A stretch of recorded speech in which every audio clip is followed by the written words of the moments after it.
నమస్తే అండి, welcome to Guntur రుచులు. ఈరోజు అయితే ఇక్కడ రెసిపీ చికెన్ ఫ్రై. చూసారా కలర్ఫుల్గా ఎంత బాగా కనిపిస్తుందో. చికెన్ ఫ్రై చేసేటప్పుడు కారం అలాగే మసాలా ఈ విధంగా కలిపి వేసి చూడండి, సూపర్గా ఉంటుంది. నేను కారం అయితే వేసుకున్నాను, మీరు కావాలనుకుంటే ఎండుమిరపకాయలనైనా వేసుకోవచ్చు. ఎండుమిరపకాయలు ఒక గంట సేపు నానబెట్టి పేస్ట్ లాగా కూడా వేసిన మసాలా పొడితో సూపర్గా ఉంటుంది. మరి ఒకసారి అయితే ఫుల్ రెసిపీ కోసం ఏం చేయాలో వీడియోలోకి వెళ్తూ చూద్దాం.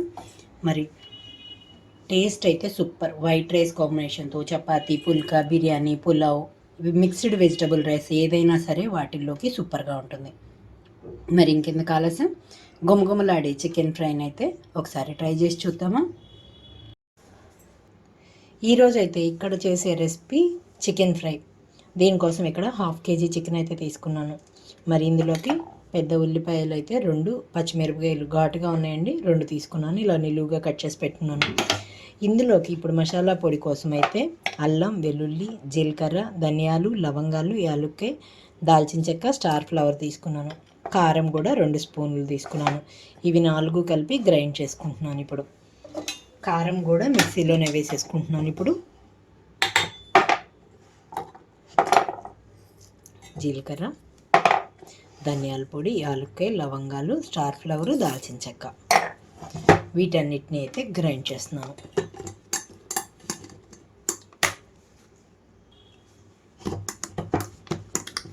చూడండి, పక్కన పెట్టేస్తున్నాను. ఇప్పుడు ఇది తాలింపు పెట్టుకుంటున్నాను.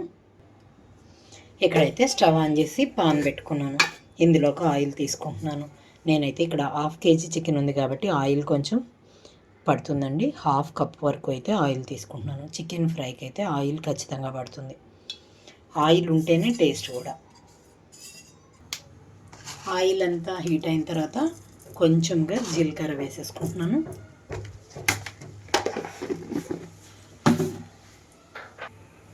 ఇక్కడ జీలకర్ర అంతా చిటపటమనేటప్పుడే కట్ చేసి పెట్టుకున్న ఉల్లిపాయలు మొత్తం ఇందులోకి వేస్తున్నాను. ఉల్లిపాయలు మరీ ఫ్రై అవసరం లేదండి, కొంచెంగా సాఫ్ట్గా అయిపోవాలి. ఇక్కడైతే హై ఫ్లేమ్లోనే ఉంచి వేయించుకుంటున్నాను. అల్లం వెల్లుల్లి కూడా ఆల్రెడీ నేను మిక్సీలో వేసుకున్నాను పొడితో పాటుగా, అందుకే ఇందులోకి మళ్ళీ అల్లం వెల్లుల్లి అయితే వేయట్లేదు. 2 నిమిషాల పాటు ఉంచేస్తున్నాను ఇలాగే. చూడండి, 2-3 నిమిషాల తర్వాత ఉల్లిపాయలు అంతా కలర్ మారేటప్పుడే క్లీన్ చేసి పెట్టుకున్న చికెన్ అంతా కూడా వేసుకుంటున్నాను ఇందులోకి. చికెన్ వేసాక స్టవ్ని హై ఫ్లేమ్లో ఉంచి అయితే మీడియం ఫ్లేమ్లోకి టర్న్ చేశాను.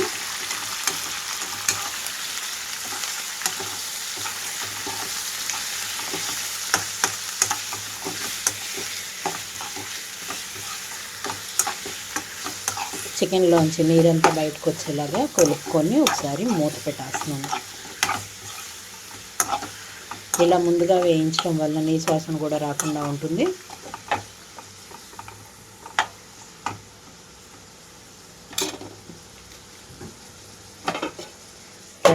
రెండు నుంచి 3 నిమిషాల పాటు మీడియం ఫ్లేమ్లోనే ఉంచుతున్నాను.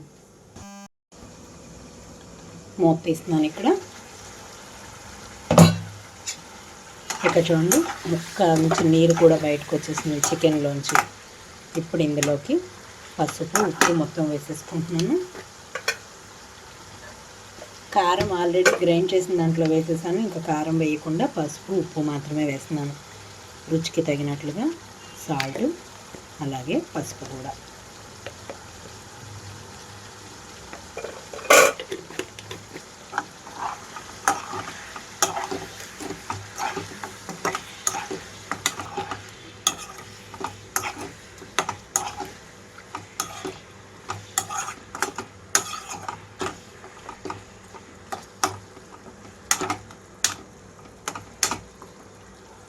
మొత్తం కలిపేసాక ఇందులోకి పచ్చిమిరపకాయలు కూడా వేసేసుకుంటున్నాను.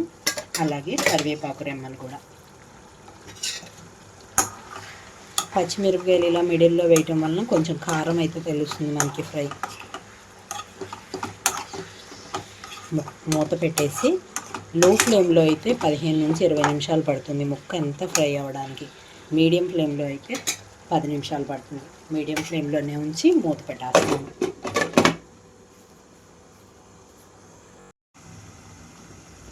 ఇక్కడైతే మూత తీస్తున్నాను నేను. చూడండి వాటర్ అంతా అయిపోయి ఆయిల్ పైకి తేలుతుంది కదా, ఫ్రైకి ఇలా రావాలి. ఇప్పుడు ఇందులోకి నేను రెడీ చేసుకున్న కారం మసాలా ముద్దని ఇందులోకి వేసేసుకుంటున్నాను. మొత్తం ఆయిల్లో కలిసేలాగా కలుపుకోవాలి. చూడండి ఆయిల్లో కలిసిపోయింది. ఇంకా కారంగా కావాలి అనుకుంటే మీకు ఇంకొక స్పూన్ అయితే వేసుకోవచ్చు. నాకు పచ్చిమిరపకాయ ఘాటు, ఇందులో ఉన్న ఘాటు సరిపోతుంది, కారంలో ఘాటు 2 స్పూన్ల వరకు వేసాను కాబట్టి. చూడండి ఇక్కడంతా నీరు ఎక్కడన్నా కనిపిస్తుందా? లేదు కదా. వైట్ రైస్ కాంబినేషన్తోనూ, చపాతీ పుల్కాలతోటి, బిర్యానీల్లోకి, బగారా రైస్లోకి, అంతేకాదు ప్లెయిన్ పులావ్, ఇంకేదన్నా మిక్స్డ్ వెజిటబుల్ రైస్తో కూడా సూపర్గా ఉంటుంది. చూసారు కదా. అంతా అయిపోయిన తర్వాత మరి చివరిగా కొంచెమన్నా కొత్తిమీర లేకపోతే టేస్ట్ ఏమి ఉండదు కదా. ఓ గుప్పెడు కొత్తిమీర కూడా వేసేసుకున్నాను. ఇంకా నేను స్టవ్ అయితే ఆఫ్ చేస్తున్నాను. 2 నిమిషాల పాటు ఇలాగే ఉంచేసి లో ఫ్లేమ్లో కొంచెం టర్న్ చేసుకుంటున్నాను స్టవ్ని అయితే.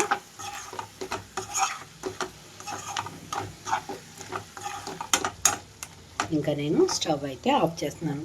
చూసారు కదా, చికెన్ ఫ్రై రెడీ అయిపోయింది. మరి మసాలా ముద్ద ఈ విధంగా తయారు చేసి ట్రై చేసి చూడండి, సూపర్గా ఉంటుంది. నాకైతే పక్కనే ఉన్నాను కాబట్టి మంచి స్మెల్ అయితే తెలుస్తుందండి. మరి ఇలా ఉంటే ఎవరైనా సరే భోజనాల దగ్గర ఆకలి అయితే ఎక్కువ అవుతుంది కదా. మరి ఇంకెందుకు ఆలస్యం, ఇలా ట్రై చేసి చూసి మీరు మీ ఒపీనియన్ అయితే కామెంట్ బాక్స్లో పెట్టండి. అలాగే మీలో ఎవరైనా మా వీడియో ఫస్ట్ టైం కానీ చూస్తున్నట్లయితే ప్లీజ్ మా ఛానల్ని సబ్స్క్రైబ్ చేయండి. అలాగే మా వీడియోస్ని లైక్ చేస్తూ షేర్ చేయండి.